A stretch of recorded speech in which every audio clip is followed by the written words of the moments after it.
Welcome back to Natal Reefing, and this is what the tank looks like after a cleanup. They tried to soften, 50-litre water change, reintroduce the carbon into the NIOS torque reactor, and rescaped a little bit. What I had to do was take out the acros at the top. They were dying. I didn't see the point of keeping them there. The bases were dying. So anything that looked like it was dying, I removed from the tank. And now we're left with some of the gonies. Also removed a few things around. So you can remember down here were the gonioporas, and there was a big yellow goni there. I've now moved them up to the top.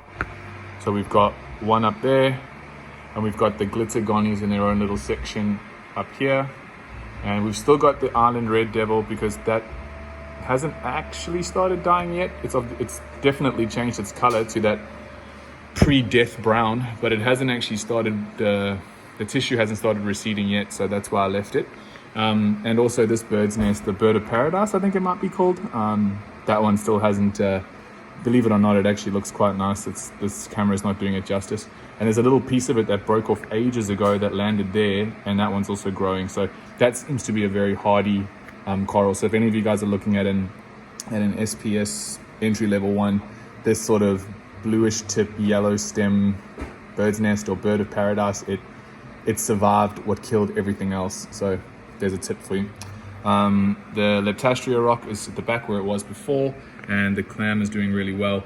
I moved the frag plug that was attached to those zoas at the top and stuck it down here just for the sake of some color, but I don't know how many of those little polyps I've covered in super glue, so there's a good possibility that none of those will open. We'll see in time, but they're the same as those ones there, so hopefully they'll work lower down.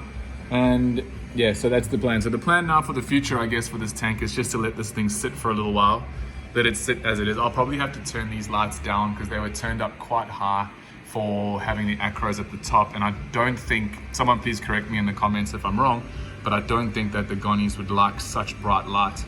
They might need a little bit less than that. So that's the plan. I really love the torch. It's really happy down here.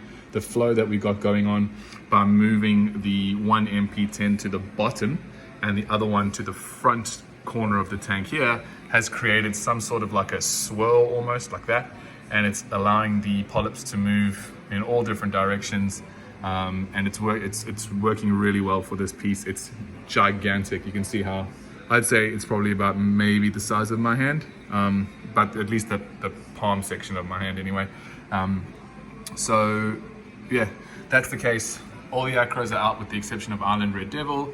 We've got that one left in the middle, the gonies at the top, and yeah, like I said, I'm gonna leave everything as it is, but if someone just let me know what I should do with the lighting. It's cranked up full, so it's running at BRS AB plus, SBS AB plus I think it is, and it's on 118, 116% all the way up, so maybe I need to turn that down. But again, thanks for watching, guys. I know this is a bit of a letdown because I was really looking forward to have an SPS dominated tank, but I also would like to own a Ferrari, but I'm not able to do that. So I guess from that point of view, maybe trying to get a little bit too carried away a bit too quickly with what I had in the tank. I've learned a lesson, and I'll take things a bit slower now. So thanks for watching, and I'll keep you guys updated on what's happening in this tank in the future. Peace.